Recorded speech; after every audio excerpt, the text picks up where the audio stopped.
खुलुमबाय गिबियाव नायग्रो नोंथांमोनखौ गासैखौबो सोंलां बरना लाग्रोनाय जाबाय नोंथांमोननि थाखाय दिनै मोनसे गोनांथार भिडिअ लाबोनाय जादों नोंथांमोना बे सेल्फ हेल्प ग्रुपनि रोजा फैसाखौ दं मोननो थांगासिनो दं नालाय बारा गोबावथ' सम नोंथांमोना आरोबाव नेनो नांलिया साननैसोनि उनाव नोंथांमोना मिथिनो हागोन बे सेल्फ हेल्प ग्रुपनि रोजा फैसाखौ नोंथांमोना माला मोननो थांगासिनो दङ दा बेनिखायनो आङो बे भिडिअनि गेजेरजों नोंथांमोननिसिम मोनसे गोनांथार बाथ्रानि बागैसो खोन्थाहरनो सानबाय दै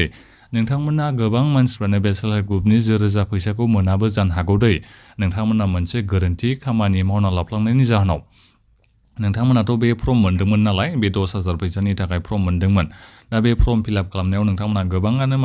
मोनसे गोरोन्थि फिलआप खालामना हरफ्लांदों जानो हागौ जायनि जाहोनाव नोंथांमोना फैसाखौ मोनाबो जानो हागौ आरो दा बेनिखायनो नोंथांमोना बे भिडिअखौ गासैबो जोबजासिम नायना लाखादो जाहाथे नोंथांमोना मिथिनो हायो नोङो फर्म फिलआप खालामनाय समाव गोरोन्थि खालामफ्लांखो ना खालामफ्लाङाखै बेखौ मिथिनो थाखाय बे भिडिअखौ गासैबो जोबजासिम नायलां आं गिबियाव नोंथांमोननिसिम गासैनिसिम गुरै खावलायहरनाय थाग्रोबाय जुदि नोंथांमोना सोरबाफोर चेनेलाव गोदानै फैदोंबा आरो नोंथांमोना दासिमबो चेनेलखौ साबस्क्राइब खालामना लाखियोबा नोंथांमोना गासैबो अननानै चेनेलखौ साबस्क्राइब खालामनानै लाग्रोलायबानो जाबाय जाहाथे नोंथांमोनाबो बेबादिनो भिडिअखौ मोननो हायो नोंथांमोना बे सेल्फ हेल्प ग्रुपनि रोजा फैसाखौ माला मोनमारनो हागोन एक्जेक्टलि डेटआ फैयाखै आरो माबे खालाराव मोनगोन एबा मा समाव मोनथारगोन बेखौ दासिमबो मिथिनो मोननाय जायाखै नाथायबा देग्लाय बोसोरावनो मोनगोन जों बेखौथ' मिथिनो मोनदों र' नाथायबा कालारखौसो मिथिना मोनाखै आरो जिखियानो जाया मानो साननैसोनि उनावनो साननैसो आरो बारा गोबाव सम गैथारला जों एसेम्बलि सिजनाबोथ' जानो थांगासिनो नालाय दा बेवहायनो जों माखासे खबरखौ मोनगोन आरो नोंथांमोना बे सेल्फ हेल्प ग्रुपनि रोजा फैसाखौ माला मोननो हागोन बेनि बागै दा बेनिफ्राय आं दायो बेखौ खोन्थाहरनो सानबाय नोंथांमोना गोबां मानसिफ्रानो मा गोरोन्थि खामानि मावना लाफ्लांदों जानो हागौ फर्म फिलआप खालामनाय समाव आं बेखौ बे भिडिअनि गेजेरजों खोन्थाहरनो सानदों आरो नोंथांमोननिसिम आं बेखौ खोन्थाहरबावबाय दे गोबां मानसियानो बेखौ मिथियाबो जानो हागौ जायफोर नोंथांमोननि बे आधार बेंक एकाउन्टजों लिंक गैयाबा नोंथांमोना फैसाखौ मोननो हादै बे सेल्फ हेल्प ग्रुपनि रोजा फैसाखौ मोननाय नङा जोंहा बेवहाय लिरनानै होखादों जोंहा बे मुख्यमन्त्रि महिला उद्यमिता अभियान बे स्किमनि जोहैसो नोंथांमोना बे 10,000 फैसाखौ मोनगोन नालाय दा बेवहाय जोंहा लिरनाय दंखायो नोंनि बे एकाउन्टआ आधारजों लिंक गैयाबा नोंथांमोना फैसाखौ मोननाय नङा दा बेनिखायनो जायफोर नोंथांमोना दासिमबो आधार कार्डखौ बेंक एकाउन्टजों लिंक खालामना लायाखैबा गोख्रैनो बेंकआव थांनानै आधारखौ लिंक खालामना लाहैबानो जाबाय आरो गोबां मानसिफ्रा मा खालामो बेंकआवथ' थाङो गारनानै फैसिगोन बिथांमोना आधार कार्ड गासैबो डिटेल्सखौ होना फैसिगोन नाथायबा बेंकनि मानसिफ्रा मालाबा मा खालामो लिंकखौनो खालामनानै होआ दा बेनिखायनो नोंथांमोना अनलाइन चेक खालामना नायो आरो नोंथांमोना अनलाइन चेक खालामना नायनो हायो नालाय नोंनि बे आधार बेंक एकाउन्टजों लिंक जागोन ना जायाखै नोंथांमोना बे सानना जेनेबा बेंकआव थांखाबाय आं गासिबो डिटेल्सखौ होना फैखाबाय लिंक खालामना आं थिनखाबाय बेबायदि होनानै फैबाबो बिथांमोना खालामनानै दोना दा बेनिखायनो नोंथांमोना चेक खालामना नाय गावबा गावनो जाहाथे नोंथांमोना मिथिनो हायो थारैनो नोंनि बे बेंक एकाउन्टआ आधारजों लिंक जागोन ना जायाखै अनलाइन बोरै नायनांगौ आं बिनि बागै सिगाङावनो भिडिअ लाबोखांखाबाय नोंथांमोना चेनेलाव थांबानो मोननो हागोन दा बिनिफ्राय जायफोर नोंथांमोना सिगाङाव बेंकनिफ्राय लन लानानै जुदि होनो हायाखैबा एबा डिफल्टार जाबायबा नोंथांमोना बे सेल्फ हेल्प ग्रुपनि 10,000 फैसाखौ मोननाय नङा बेखौ खाथां लिरनानै दोनखादों बेवहाय दा बिनिफ्राय नोंथांमोना मा गोरोन्थि खालामदोंमोन मेन टपिकखौ आं दायो बेहाय खोन्थाहरनोसै नोंथांमोना गाहायथाराव फैबानो जाबाय जोंहा बे अफिसियेल वेबसाइट खादै बे मुख्यमन्त्रि महिला उद्यमिता अभियान जाय स्किमनि जोहै नोंथांमोना 10,000 फैसाखौ मोननो थांगासिनो दङ दा बिनि जोंहा मोनसे अफिसियेल वेबसाइट दंखायो नालाय दा बेवहाय जोंहा मोनसे लिरनानै होदों आरो नोंथांमोना नायनो हागोन ने LAC नेम मास्ट बी एज पर लेटेस्ट डिलिमिटेशन दा बेवहाय बुंदों आरो नोंथांनि बे कनस्टिटुएन्सि एबा बियाबनि बे इलेक्सननि बियाब एबा कनस्टिटुएन्सि नोंथांमोना बेखौथ' मिथिखागोन र' नोंनि बे कनस्टिटुएन्सिया लेटेस्ट डिलिमिटेशन जोंहा बे जेब्ला फर्म फैदोंमोन ना बे सेल्फ हेल्प ग्रुपनि रोजा फैसानि थाखाय फर्म फैदोंमोन दा बिनि सिगाङावनो जोंहा आसामाव डिलिमिटेशन जानानै थांदोंमोन डिलिमिटेशन जाखांनायनि जाहोनाव जोंनि गोबां जायगाफोरनि बियाबफोरनि नामफोरा सोलायजोबदों एबा कनस्टिटुएन्सिया जोंनिया सोलायजोबदों नोंथांमोननियाबो जानो हागौ गोबांनियानो सोलायदों नाथायबा नोंथांमोना बेखौ थाल मोनाखै जानांगौ जेरैबायदि नोंथांमोनाथ' आं बेखौ गिबियावनो खोन्थाहरनो सानबाय नोंथांमोना जेब्ला बे फर्म फिलआप खालामदोंमोन दा बे फर्म फिलआप खालामनायाव नोंथांमोना गावबागावनि LACनि नामखौ नोंथांमोना होनांदोंमोन गावबागावनि बे बियाबनि नामा मा बेखौ नोंथांमोना होनांगौ जादोंमोन एबा होनांदोंमोन नोंथांमोना बेखौ गोसोआव दंखायो जानांगौ नोंथांमोना जायफोर नोंथांमोना फर्मखौ फिलआप खालामना होनाय दा बेवहाय नोंथांमोना गासिबो बे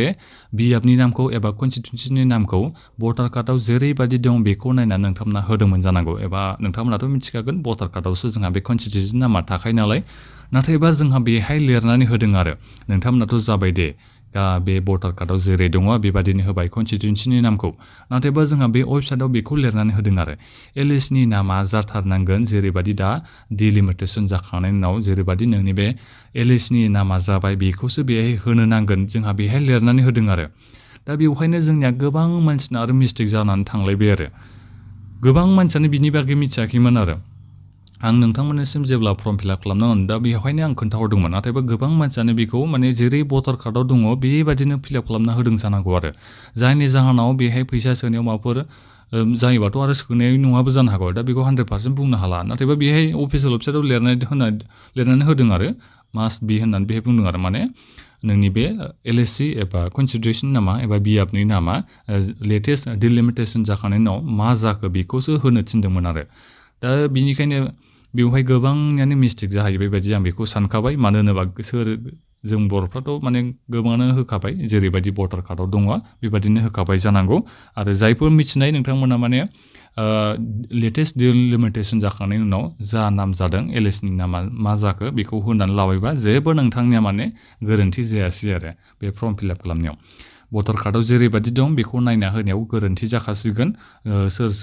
जुदि नोंथांमोननि बे LACनि नामफोरा सोलायबाबा नोंथांमोननिया बे गोरोन्थि जाखाबाय आरो जायफोर नोंथांमोननिया जुदि LACआ सोलायाखैबा बे कनस्टिटिउसननि नामा एबा बियाबनि नामा जुदि सोलायाखैबा जेबो गोरोन्थि जानाय नङा नाथायबा बांसिन मानसिफोरनियानो जोंनिया बे बियाबा सोलायबाय नालाय दा बे बियाब सोलायनायखौ नोंथांमोना बोरै नायनांगौमोन नोंथांमोना बे इलेक्सन कमिसन अफ इन्डियानि अफिसियेल वेबसाइटआव फैनानै नायफैबानो नुगौमोन जोंनि बियाबनि नामफ्रा सोलायजोब्बाय दा बिनिखायनो नोंथांमोनाबो दायो नायफैबानो जाबाय इलेक्सन कमिसन अफ इन्डियानि जोंहा अफिसियेल वेबसाइट दङ बेहाय थांनानै नोंथांमोना नाय भटार ID कार्ड नाम्बारफोरखौ होनानै नोंथांमोना नायबानो नुनो हागोन नोंनि बे दानि गोदान LACआ नोंनिया मा नाम जाखो नोंनि बे बियाबनि नामा दायो मा जाखो बेखौ नोंथांमोना मिथिनो हागोन दै जोंनियाबो सोलायबाय जोंबो मिथियाखैमोन गोबां मानसिफ्रानो नाथायबा जोंनियाथ' सिगाङाव बेलेगमोन दा बेलेग जाबाय दा बेवहायनो गोबां मानसिफ्रा जुदि भटार कार्डनि बे LAC एबा बे कनस्टिटिउन्सि एबा बियाबनि नामखौ जेरैबायदि भटार कार्डआव दंमोन बेबायदिनो होबाथ' बे मिस्टेक जाखाबाय आरो बेखौ माने गोबां मानसिफ्रानो एवारनेसबो गैयिनि थाखाय एबा निउसावबो बेखौ बारा होआसै नालाय जेनेबा जोंनि बे कनस्टिटिउन्सिया सोलायबाय जोंनि बे बियाबनि नामा दायो सोलायबाय बेबायदिखौ गोबां मानसियानो मिथिनो थाखायनो माने जेरैबायदि भटार कार्डआव दङ बेबायदि होफ्लांबाय जानो हागौ आरो एबा गोबां मानसियानो होखाबाय आंथ' बेखौ मिथिना मोनखाबाय दा जेबो नंला जिखियानो जाया मानो जेब्ला फैसा सोगोन अब्लासो मिथिनो हासिगोन आरो फैसा जुदि हाबाखैबा अब्ला मिथिना लादो मा गोरोन्थि खालामनायमोन नोंथाङा बेखौ मिथिना लाबानो जाबाय नाथायबा आधार कार्डआ लिंक थाथारनांगोन दै आधार कार्डआ लिंक गैयाबा आरो जुदि नोंथाङा बेबायदि साननाङा आं फर्मखौ फिलआप खालामनायाव बेखौ होफ्लांदों नाथायबा जुदि आधार कार्डआनो जुदि बेंक एकाउन्टजों लिंक गैयाबा नोंथाङा जुदि कारेक्ट होफ्लांदोंबाबो नोंथाङा फैसाखौ मोननाय नङा दा बेनिखायनो आधार कार्डखौ जिखियानो जाया मानो बेंक एकाउन्टजों लिंक खालामना लाथारबानो जाबाय उनाव मा जायो बेखौ मिथिसिगोन नोंनि बे LACनि नामा गोरोन्थि होफ्लांदोंबाबो जेबो जायाबाथ' जेबो नंला र' मा मोनसे जायोबा बेखौ मिथिसिगोन आरो दा बेनिखायनो आधार कार्डखौ बेंक एकाउन्टजों लिंक खालामना लाथारदो उनाव जुदि मोनाबा सानना लादो आरो नोंथाङा मा मिस्टेक खालामनायमोन दा बे बिदिं गोजा नोंथांमोननिसिम बेखौनो खोन्थाहरखानाय जाबाय जोबोद मोनसे गोनांथार साननानै आं बेखौ लाबोनाय जादों गोबां मानसिफ्रानो बेहाय गोरोन्थि खालामफ्लांदों बायदि मोनखाबाय आङो जेबो नंला दे एसे नोंथांमोना नेदो साननैसो उनाव नोंथांमोनाथ' मोनखासिगोनानो फैसाखौ बारा गोबावथ' आरो नोंथांमोना नेनो नांखाला देग्लाय बोसोरावनो मोननायनि गोबां चान्स दं आरो दा बे भिडिअखौ नोंथांमोना गासिबो शेयार खालामदो माबाफोर सोंनांगौ दङबा नोंथांमोना बे भिडिअखौ मुक्सआव सोंहरबानो जाबाय आरो नोंथांमोना भिडिअखौ लाइक खालाम बेबादिनो भिडिअ मोननो थाखाय नोंथांमोना गासिबो चेनेलखौ साबस्क्राइब खालामनानै लाबोनो जाबाय